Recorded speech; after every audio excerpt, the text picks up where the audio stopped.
पिछले पार्ट में हमने देखा था लुओ फैंग ह्यूमन काउंसिल की उस बड़ी मीटिंग में शरीक हुआ था जिसको सिटी लॉर्ड लीड कर रहे थे। वहाँ सबको इत्तला दी जाती है कि प्रिमोडियल स्टार के दरवाजे जल्द ही खुलने वाले हैं और जिसे भी वहाँ जाना है वो अपनी कमर कस ले। सीन बदलता है जहाँ टीचर जेन यान और लुओ फैंग का दोस्त साथ बैठकर ड्रिंक कर रहे थे। तभी वहाँ लुओ का दोस्त टीचर जेन यान से कहता है क्यों ना हम दोनों साथ में प्रिमोडियल स्टार चले। लेकिन टीचर जेन यान अफसोस के साथ मेरी स्ट्रेंथ अभी उस जगह के लिए काफी नहीं है। उसी वक्त वहाँ मास्टर जू जियान आ जाते हैं। वो खामोश थे जैसे कुछ कहना चाह रहे हो। लुओ फैंग का दोस्त मुस्कुरा कर कहता है मास्टर लगता है आप लुओ फैंग से कोई टॉप टियर ट्रेजर उधार लेने आए हैं। मास्टर सादगी से जवाब देते हैं हाँ ये सच है, मुझे एक सुप्रीम ट्रेजर आर्मर चाहिए था ताकि मैं प्रिमोडियल स्टार के खतरे का सामना कर सकूं। बदले में मैं तुम्हें वहां से लौटने के बाद 10 हेवी ट्रेजर्स दे दूंगा। हम इसके लिए बाकायदा एक कॉन्ट्रैक्ट भी साइन कर सकते हैं। बावादा के चेहरे पर चमक आ जाती है। लुओ 10 हेवी ट्रेजर्स एक बहुत ही जबरदस्त डील है, इसमें हमारा बड़ा प्रॉफिट होगा। तभी वहाँ मास्टर गोई भी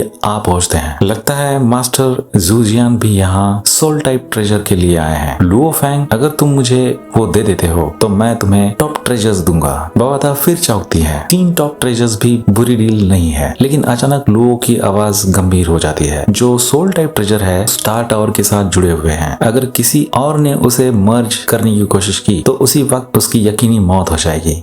इसलिए मास्टर जू जियान का ऑफर मानना ही बेहतर है। लेकिन लुओ फैंग कहता है आप दोनों के ऑफर्स अपनी जगह बेहतरीन हैं, लेकिन मेरा इरादा भी प्रिमोडियल स्टार जाने का है, इसलिए मुझे इन ट्रेजर्स की खुद जरूरत पड़ेगी। सभी लोग सरप्राइज हो जाते हैं। टीचर जेन यान उसे टोकते हैं लुओ फैंग क्या तुम्हें अंदाजा भी है कि वो जगह कितनी खौफनाक है। लुओ फैंग की आंखों में एक अजीब सा सुकून था। मैं बस एक बार उस जगह को एक्सप्लोर करना चाहता हूँ। उसका दोस्त बात को संभालते हुए कहता है चलो अच्छा हुआ तुमने बता दिया, वरना मैं भी तुमसे ट्रेजर मांगने ही आया था। खैर अब इस बात पर एक ड्रिंक बनता है। मास्टर जू जियान को कहीं जरूरी काम से जाना था, इसलिए वो चले जाते हैं और बाकी सब महफिल जमा लेते हैं। जब लुओ फैंग और टीचर जेन यान अकेले बैठे थे तब टीचर उसे आगाह करते हैं लुओ प्रिमोडियल स्टार पर बड़े बड़े हाई लेवल वल्नरेबल वॉरियर्स भी अपनी जान से हाथ धो बैठते हैं। क्या तुम वाकई तैयार हो? लुओ फैंग अपना सर हाँ में हिला देता है। टीचर जेन यान मुस्कुराते हैं ठीक है मुझे तुम पर भरोसा है, पर अपनी हिफाजत का ख्याल रखना। लुओ फैंग अपने मन में बुदबुदाता है अब सही वक्त आ गया है कि मैं एम्परर यान से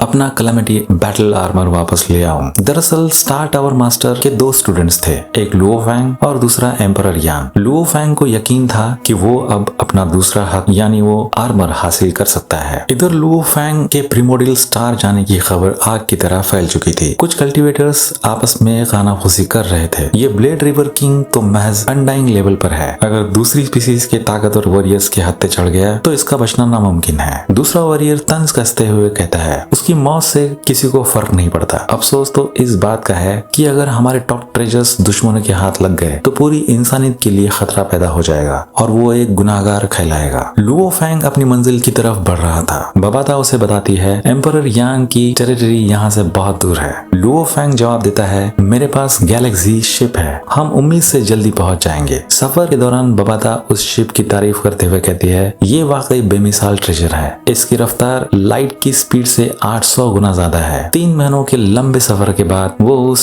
सरहद पर पहुंच जाते हैं जहां से एम्परर यान की टेरिटरी शुरू होती है। लुओ फैंग यादों में खो जाता है। एक वक्त था जब यांग ट्राइब और अर्थ के इंसानों का ओरिजिन एक ही था, लेकिन अचानक उन्होंने हमसे नाता तोड़ दिया। पता नहीं वो अब अपनी जिंदगी कैसे बसर करते होंगे। बावादा उसे खबरदार करती है लुओ ये मत भूलो कि हमसे अलग होने के बाद उन्होंने हमारे दुश्मनों के साथ हाथ मिलाया था, तुम्हें बहुत होशियार रहना होगा। लुओ फैंग कहता है एहतियात तो मैं बरतूंगा, पर मुझे नहीं लगता एम्परर यान स्टार टावर मास्टर की बात टालेंगे। मैं बस ये जानना चाहता हूँ कि आखिर ऐसा क्या हुआ कि वो हमारे जानी दुश्मन बन गए। महल के आलीशान सिंहासन पर एम्परर यान बैठा था। उसकी आंखों में एक अजीब सी नफरत थी। जैसे ही उसे एहसास हुआ कि लुओ फैंग उसकी टेरिटरी में दाखिल हो चुका है उसके होंठों पर एक कड़वी मुस्कुराहट आई। वो अपने मन में कहता है इंसान तभी तक अच्छे होते हैं जब तक तुम उनके लिए जान देने को तैयार हो। मैं ये कैलेमिटी बैटल आर्मर अब किसी भी इंसान के हाथों में नहीं जाने दूंगा। अचानक उसने अपनी स्पेस टेक्निक का इस्तेमाल किया। लुओ फैंग को झटका लगता है। वो अब टेलीपोर्ट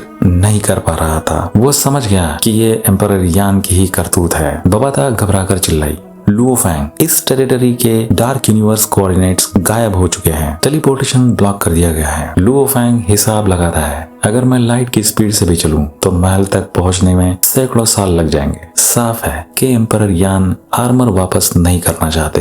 एम्परर यान दूर से ही उसकी बेबसी देख रहा था। तुम अभी भी आगे बढ़ रहे हो, अब जो तुम्हारे साथ होगा उसके लिए मुझ पे इल्जाम मत लगाना। अचानक लुओ फैंग को महसूस हुआ कि उसके आसपास का स्पेस धीरे धीरे सिकुड़ रहा है। तभी उसके पास दोस्तों के मैसेजेस आने लगे, लुओ फौरन वहां से निकलो, दूसरी स्पीसीज के कई फाइटर्स तुम्हारी तरफ बढ़ रहे हैं। लुओ फैंग मुस्कुराया, तो इसी वजह से स्पेस को छोटा किया जा रहा है ताकि वो शिकारी मुझे आसानी से ढूंढ सके, पर वो मुझे पकड़ नहीं पाएंगे। और शुक्र है अब रास्ता छोटा होने की वजह से मेरा सफर जल्दी खत्म हो जाएगा। तभी एक मॉन्स्टर जो डीमन रेस का एक यूनिवर्स मास्टर था उसके सामने आ खड़ा हुआ। उसने अपनी लॉर्ड डोमेन से लुओ फैंग को घेर लिया। लुओ फैंग यहाँ वहाँ भागने लगा। तभी एक वॉरियर ने अपनी 90 मिलियन डैगर टेक्निक से उसे अपने हाथों में दबोच लिया। उसे लगा लुओ का खेल अब खत्म हो गया, पर जैसे ही उसने अपनी मुट्ठी खोली वहाँ कुछ भी नहीं था। लुओ फैंग की तेज रफ्तार देखकर वो वॉरियर दंग रह गया। ये यहाँ टेलीपोर्टेशन कैसे कर पा रहा है? बबाता चहकते हुए बोली, तुम्हें क्या लगा मोशा क्लैन के क्लोन के पास स्पेस के साथ मर्ज होने की खास काबिलियत है। जब तक वो स्पेस का हिस्सा है उसे कोई छू भी नहीं सकता। महल में बैठा एम्परर यान तमतमा उठा, मैंने तुम्हें अंडर एस्टिमेट किया, पर अभी तो शिकार शुरू हुआ है। इधर लुओ फैंग ने अपनी चाल चल दी थी। उसने अपनी सर्वेंट्स के जरिए अपने कीमती ट्रेजर्स पहले ही सेफ जगह भेज दिए थे। वो गरज कर बोला, जो मेरा है उसे मैं लेकर ही रहूंगा।